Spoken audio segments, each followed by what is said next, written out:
छोट्या वयोची मोठी स्वप्न या मालिकेचा 21 आणि 22 याचा दोन्ही रिव्ह्यू मी तुम्हाला सांगतेय। कालच्या भागामध्ये त्यांनी काय दाखवलं की विशाल बयोला खूप समजवतो की तू इराला सगळं सांग, पण ही बयो ऐकत नाही आणि म्हणते शुभमकरांना खूप वाईट वाटेल, त्यांनी मला लहानचं मोठं केलंय, मी त्यांना दुःख देऊ शकत नाही।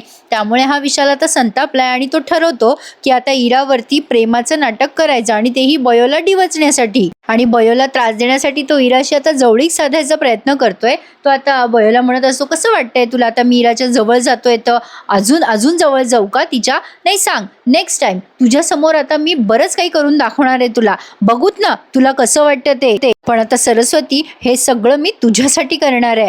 आता बयो म्हणत असते, हे तुम्ही का करताय सगळं। विशाल म्हणतो, आता मी असंच करणार आहे सरस्वती, सतत दुसऱ्याचं सुख पाहिल्यावर स्वतःला विसरल्यावर कसं वाटतं ना, हे तुला दाखवणार आहे मी। आपलं प्रेम दिवसेंदिवस आपल्यापासून जेव्हा लांब जातं ना तेव्हा काय त्रास होतो ना ते दाखवणार आहे मी तुला, कळेलच तुला लवकर। आणि या त्रासाकडे तू ठरवून सुद्धा दुर्लक्ष नाही करू शकत।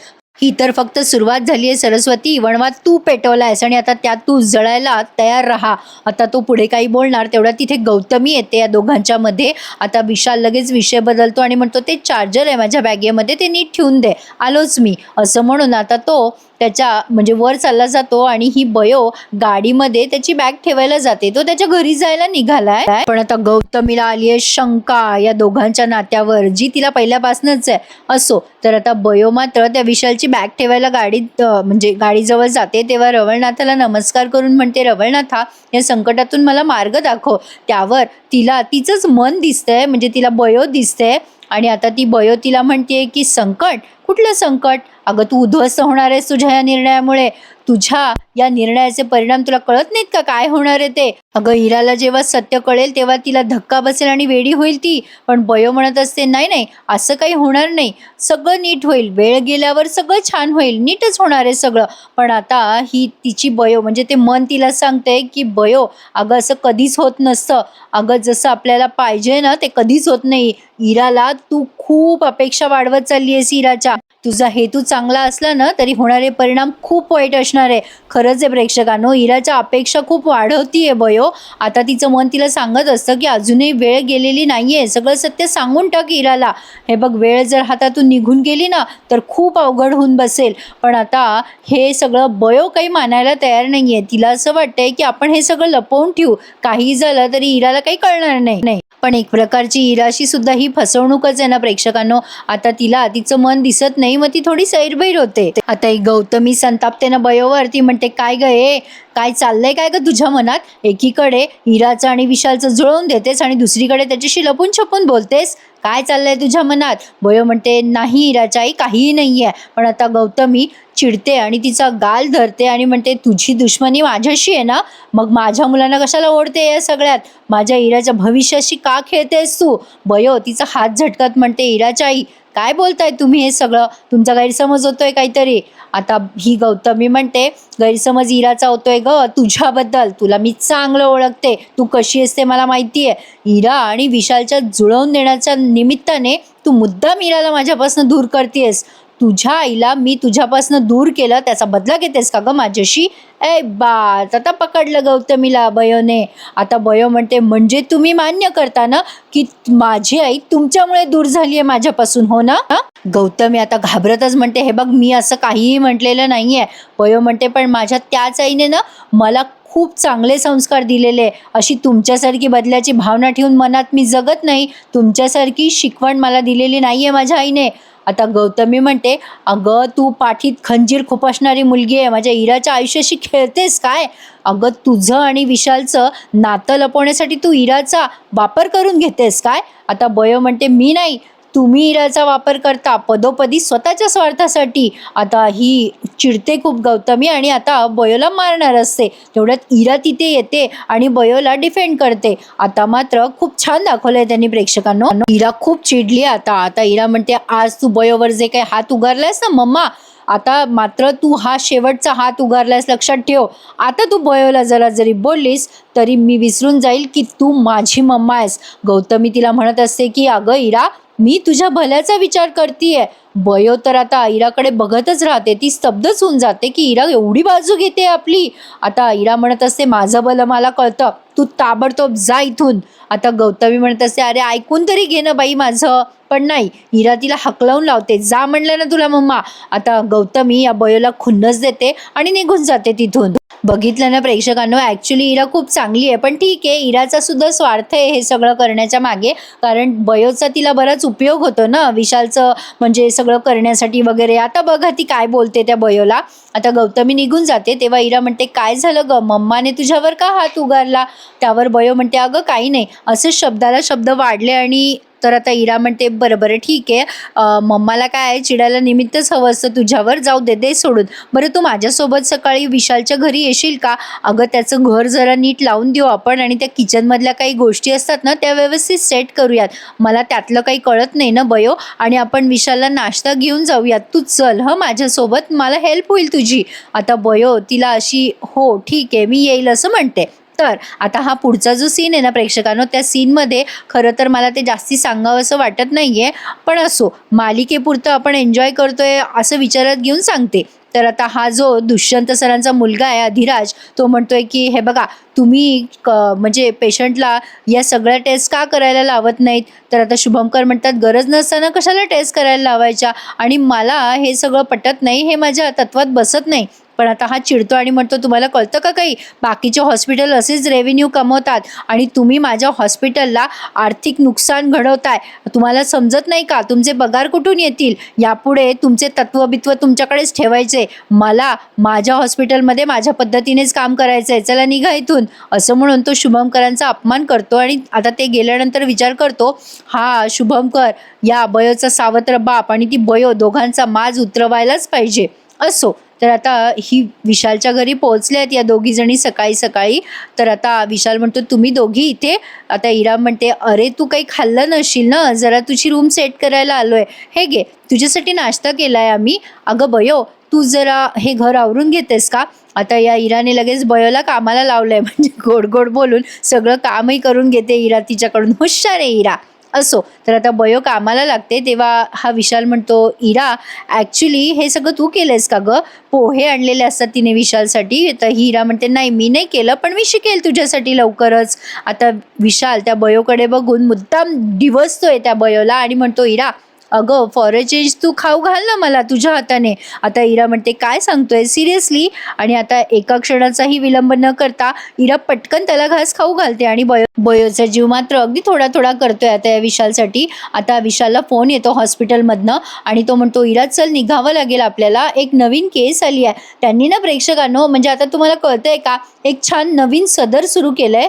म्हणजे आता बयोला खूप वाईट वाटतं. विशाल तसंच चालला जातो, इरा आणि विशाल ती तिथेच राहते बिचारी मागे. आता यांच्या हॉस्पिटलमध्ये एक आजी ॲडमिट झालाय, त्यांच्या डोक्याला जबरदस्त मार लागलाय. आता ही त्यांची सून आहे, ही सांगते की अहो माझ्या सासूबाई येत ह्या आणि या पडल्या जिन्यावरनं.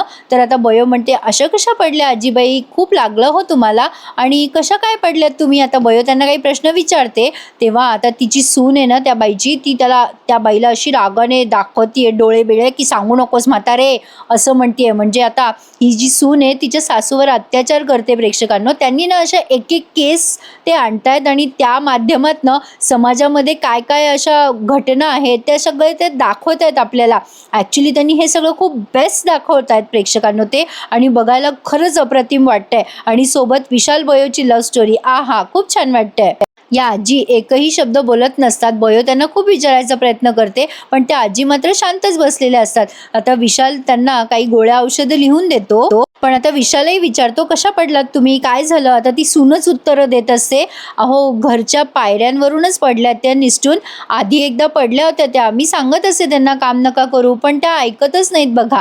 मग आता विशाल त्यांना आराम करायला सांगतो आणि निघून जातो. आता या आजींच्या डोक्याचे काही स्कॅन वगैरे करण्यात येणार आहे, थोडीशी इंजुरी वाटते यांना. असो, आता बयो त्या आजीला तो बेड असा आडवा करून देते आणि त्यांना म्हणते की आराम करा हं आजी. आता बयो तिथून निघून जाते तेव्हा त्या बाईची सून असते ना, ती त्या आजीबाईंचं बोट असं पिरगाळते आणि म्हणते, ए म्हातारे सांगितलंस ना कोणाला तर याद राख, ए म्हातारे काही बोललीस ना त्यांना तर लक्षात ठेव, सोडणार नाही तुला. दुखतं का? दुखतं आता? त्या आजींना लागलेलं आहे बोटाला, त्या बोटावर जोरजोरात ती दाबत असते आणि म्हणते, बोलशील का पुन्हा कोणाला? बोलायचं नाही हां. आता तेवढ्यात बयो येते तिथे आणि मग लगेच ही बाई त्या आजींचा हात सोडते, पण त्या आजींना खूप वेदना होत असतात आणि त्या विवळत असतात. बयो म्हणते, काय झालं आजी तुम्हाला? आता बयोला लगेच शंका आली आहे बरं का. बयो जेव्हा विचारते ना त्यांना, तेव्हा ही सून लगेच अशी दटावते त्या आजीकडे बघून. ते बयोच्या लक्षात येतं तेव्हाच. बयो त्या आजींना म्हणते, आजी तुम्ही आता आराम करा, तुम्हाला इथे काही होणार नाही. आता ती सून लगेच काळजी केल्यासारखं दाखवते त्या आजीबाईंची, पण बयोला आता कळलंय आणि कोणालाही कळेल प्रेक्षकांनो, असं या बाईचे डोळ्याचे हावभावच एवढे भयंकर होते की कोणाच्याही लक्षात येईल. असो, तर आता हे सगळेजण लंच ब्रेकसाठी बसलेले आहेत तिथे एका रूममध्ये. आता ही अंकिता आरवसाठी काहीतरी म्हणजे खायचं घेऊन आली आहे घरून. आरव तिच्या खाण्याचं कौतुक करतो. आता ही हेतल म्हणते, अंकिता सुगरणच आहे. आता इरा म्हणते, आमची बयो पण सुगरण आहे, ती पण छान स्वयंपाक करते. आता बयो मात्र वेगळ्याच विचारात असते. आता आरव म्हणतो, काय गं बयो, अगं काय झालं, कसला विचार करतेस? बयो म्हणते, आरव दादा, मला ना त्या आजींच्या सुनेवर जरा शंका येते. अरे ती बघ ना कशी बोलत असते त्या आजीशी, मला जरा वेगळंच वाटतंय रे. आरव म्हणतो, अगं बयो, आता डॉक्टर सोडून तू CID घुसवलायस का तुझ्या पोटात?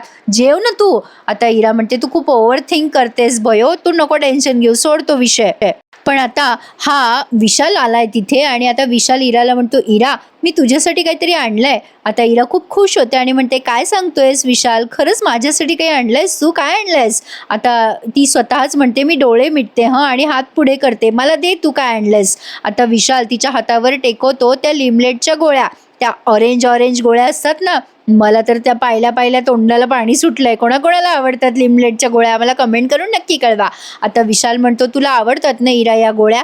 लहानपणी तू खात होतीस खूप, असं मी ऐकलंय. आता हे सगळं तो मुद्दाम बयोकडे बघून बोलतोय आणि बयोच्या ते लक्षात येतंय. पण आता इराला तो म्हणतो, संपव सगळ्या गोळ्या, मला आत्ता येताना दिसल्या म्हणून खास तुझ्यासाठी आणल्या आहेत. ॲक्च्युली तसं बघायला गेलं तर हे सगळं विशाल बयोसाठीच करतोय, पण बयोला तो जाणीव करून देतोय की खरं प्रेम काय असतं. आता या हेतल आणि अंकिता दोघी चिडवायला लागतात इराला. आता आरव म्हणतो, बरं चला आपल्याला निघायला हवं. आता हे सगळेजण तिथून निघून जातात. तेव्हा इरा बयोला म्हणते, बयो ॲक्च्युली ना विशालचं काहीतरी गैरसमज झालाय, मी त्याला काही बोलले नाही, पण तुला आवडत होत्या ना या गोळ्या लहानपणी, तू खाऊन घे बरं या गोळ्या आणि प्लीज संपवून टाक सगळ्या गोळ्या. आता बयो तिला हो म्हणते आणि आता इरा तिथून निघून जाते. आता प्रेक्षकांनो, खरं तर पुढे बघण्यासारखं बरंच काही आहे आणि इरा आणि बयोमधली ही बॉन्डिंग जर अशी नेहमी कायम राहिली तर बघायला किती छान वाटतंय ना आपल्याला. उगाचच या दोघींमध्ये भांडणं दाखवत राहतात ते. असो, पण आता हा भाग तर संपलाय, पण आता पुढच्या भागामध्ये आपण बघणार आहोत की बयो या सगळ्यांना सांगत असते की ती सून त्या आजीशी कशी वागते आणि आजी ज्या पद्धतीने पडल्या त्या पद्धतीने मला नाही वाटत की त्या अशा अचानक पडल्या असतील, त्यांना कोणीतरी लोटलेलं आहे असं तिला वाटत असतं. आता तेवढ्यात विशाल तिथे येतो. बयो प्रात्यक्षिक करून दाखवत असते या तिघांना आणि बयो एकदम विशालच्या म्हणजे समोर पडते आणि विशाल तिला सावरतो आणि यावेळेला त्या दोघांनाही अंकिता आरव बघत असतात. पण आता प्रेक्षकांना या मालिकेचा नवीन प्रोमो आलाय, त्या प्रोमोप्रमाणे या आजीबाईंचं काय सत्य आहे त्या सुनेचं ते शोधून काढणारे हे सगळे लाईफलाईन रक्षक आहेत ना. तर आता यांचा स्क्वॉड सगळा तयारीला लागलाय. आरव म्हणतो, बयो काय करायचंय पुढे? तर आता इरा त्या बाईच्या घरी कामवाली म्हणून जाणार आहे आणि आता सगळं सत्य बाहेर काढणार आहे त्या सुनेचं आणि पोलिसांच्या हवाली करणार आहे त्या सुनेला. कसं काय ते बघत राहा. इरा काय गोड दिसते ना या लुकमध्ये. आणि हो प्रेक्षकांनो, काल माझा बयोचा रिव्ह्यू द्यायचा राहिला हो. काय आहे ना, घरामध्ये दिवाळीची साफसफाई काढली आहे मी आणि शेवटी मी एक गृहिणी आहे. घरातलं सगळं काम ॲडजस्ट करून मला हे काम करावं लागतं. कधी कधी थोडंसं इकडे तिकडे होतं. आय होप माझ्या सगळ्या मैत्रिणी समजून घेतील. आणि तसंही मी बयोचा भाग अगदी पहिल्या भागापासून देते या मालिकेचा रिव्ह्यू आणि मला स्वतः बयोने आणि शुभमकर सरांनी सुद्धा ॲप्रिशिएट केलं. त्या दिवशी जास्ती बोलणं झालं नाही माझं त्यांच्याशी, पण असो, त्या गोष्टीची दखल घेतली गेली आहे ना, हेच पुष्कळ आहे. शेवटी घर आणि काम हे दोन्हीही मॅनेज करावंच लागतं. असो, माझ्या मैत्रिणींची दिवाळीची तयारी कुठपर्यंत आली आहे मला कमेंट करून नक्की कळवा. आणि बघा प्रेक्षकांनो, आता एवढी रात्र झाली आहे, मी तुम्हाला रिव्ह्यू दिलाय, पण अर्ध्याच्या अर्धे प्रेक्षक फक्त लाईक करतात. पूर्ण प्रेक्षक कधीच रिव्ह्यूला लाईक करत नाही. माझा नेहमीचा अनुभव आहे हा. तरी मी इतकी जेन्युनली रिक्वेस्ट करते सगळ्यांना की प्लीज व्हिडिओला लाईक करायला विसरू नका. अर्ध्याच्या वर प्रेक्षकांनी तर अजून चॅनल पण सबस्क्राईब केलेलं नाहीये. असो, जे प्रेक्षक आपल्या चॅनलवर भरभरून प्रेम करतात, लाईक आणि सबस्क्राईब करतात, त्यांचे खूप खूप आभार. त्यांना माझ्या मेहनतीची जाणीव आहे असं मी समजतो. माझे शब्द जर काही मागे पुढे झाले असतील तर क्षमा असावी, पण आपल्या मेहनतीला, आपल्या एफर्टला कुठेतरी न्याय मिळावा असं प्रत्येकालाच वाटत असतं आणि ही माझी अपेक्षा काही चुकीची नाहीये. बाकी काय बोलू. आजचा एपिसोड आवडल्यास लाईक, शेअर आणि सबस्क्राईब करा. धन्यवाद.